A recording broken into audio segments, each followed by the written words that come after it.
Waan ajaa'ibaati viidiyoo kana namni hunduu of eeggannoodhaa itti fayyadama. Nama Itoophiyaa keessa jirtanus ta'e nama biyya alaa jirtanus ta'e namoonni hundi wanna kana of eeggannoo guddaan itti fayyadama. Waan ajaa'ibaa namni itti miidhamaa jiru namni hin beekne keessattuufaa namoonni biyya alaatii galanii fi namoota Itoophiyaa keessa jiranu naggaadota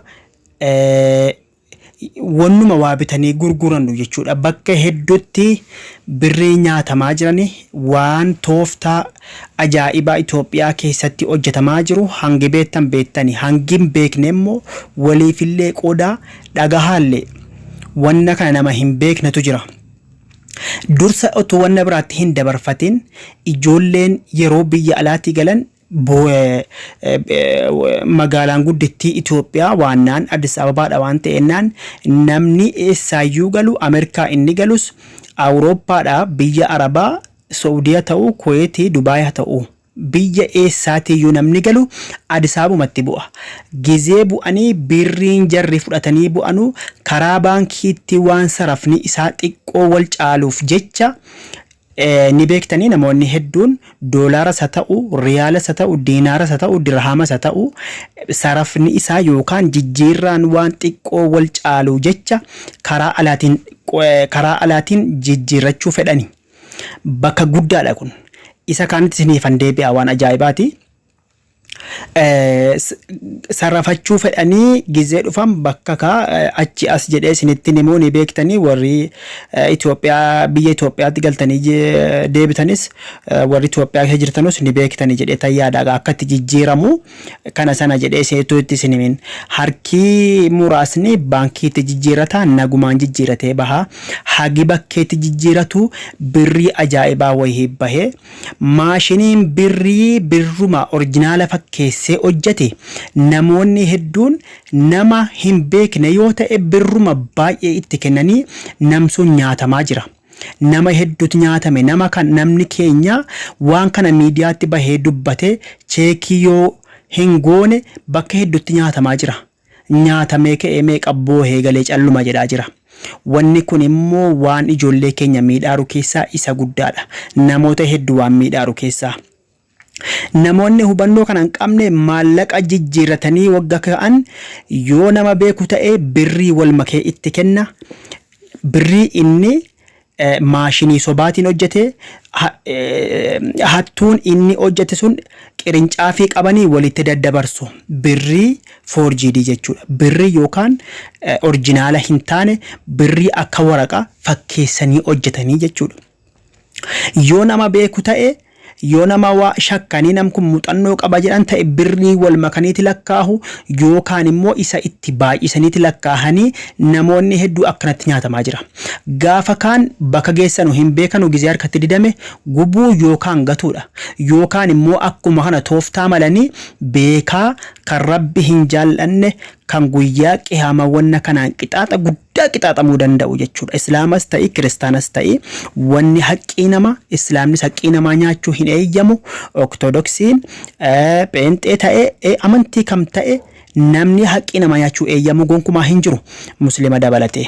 Kanaafuu gizee innis yeroo birriin harkaa bahuu dide anis akkuma nyaatame nyaadha jedhee beekaa zulmiidha hin rakkate gaa achii miidhame jalqaba dogoggora jalqaba zallamame waan ta'e jennaan innis sababa birriin isaa badura jedheeti qoodee xixiqqoodhaan birrii keessa baasa otuu beeku jechuudha.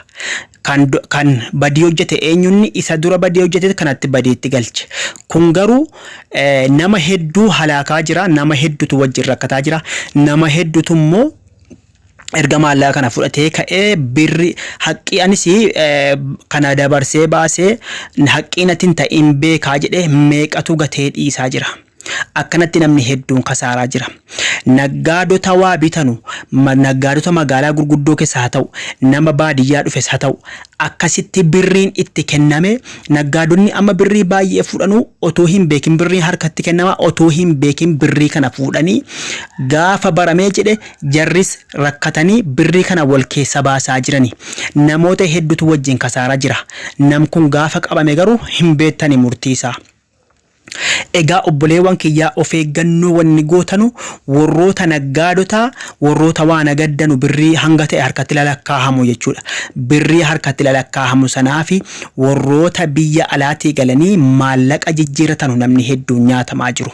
Wanni kun Finfinneetti namoonni inumaa koomentii dubbisaa. Koomentii dubbisaa namni kana hin nyaatamne jira jedhee hin yaadu, namni kana mudannoo kana hin qabne jira jedhee hin yaadu, namoota hedduutu nyaatamee jira jechuudha.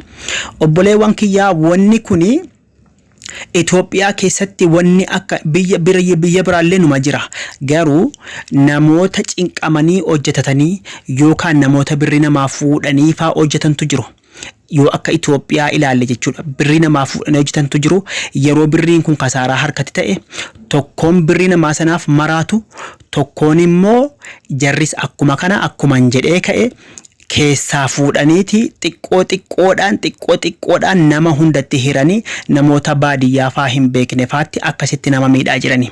Obboleewwan kiyya nuti warri miidiyaa fayyadamnus ta'e warri haasa'uu dandeenyu yookaan namni nu dhagahuu danda'u warri immoo haasofne miidiyaa amma miidiyaa irratti haasofnaan dimokiraasiidhaaf nama hedduutu si dhaggeeffata waan ta'inaan waan kana namoota gabaree keenya qotee bulaa keenya warra baadiyyaa dhufanu warri magaalaa ta'anii tooftaa akkanaatti malanu eeguu qabna, qabuu qabna, waqasuu qabna, of eeggannoo akka godhamu namni akkanaa kun akka qabamu jechuudha. Ilmoon abbaan ilmoon gizee guddatte itti fayyadamu yookaan itti haala garfachuuf waan ta'e jennaan nuti an keessa hin jiru jennee dhiisuu hin qabnu. Namoota hedduutu miidhamaara. Baadiyyaadha namoonni dhufan magaalaatti hedduu miidhamaa jiru. Kanaaf obboleewwan kiyya waan kana bakka jirtan hundatti sheer waliif godhaa. Yoo feetan immoo miidiyaa keessan irratti miidiyaa mataa dhuunfaa ni qabdan waan ta'ennan wanna kana dabarsaa akka qabamu jechuudha. Akka wanni kun hin baane namoonni immoo waan kana fuutanii immoo isinii kenname nama maallaqa kana isinii kenname nam sana yoo akeekkatan qaxxitaadhuma poolisii yookaan nama eegumsaa eeganu jechuudha. Makalaakiyaa humna poolisoota jechuudha. Nama argatan qaama seeraatti himnaa wanni kun ni qabama ni bada jechuudha. Namoonni baadiyyaa dhufan akka hin rakkanne akka hin miidhamne nuti gizee jirrutti ummata keenyaaf sagalee ta'uu qabna. Waan ummanni keenya miidhamaa jiru, waan ummanni keenya baadiyyaa rakkifamaa jiru, namni haqqii rabbii hin sodaanne miidhaa jiru eeguu qabna. Waan akkanaa kana yoo hin eegne eenyutti matu? Sagalee baasanii dubbachuutti miidiyaa kana hin beekanu. Miidiyaa gurguddaa dhaqanii himachuutti hin beekanu. Karaa TikTokii, WhatsApp himachuu hin beekanu. Jarri qotanii nagadanii waan qaban gurguratanii jiraachuudha. Ilmaan guddisuudha waan ta'e jennaan. Nuti immoo waan jarri rakkatan waan magaalaatti miidhamaa jiranu ilaaluu qabnaa. Egaa kabajamtoota hordoftoota keenya Arriyoo Shaafiiti. Wanna kana sheer walii godhaa galatooma.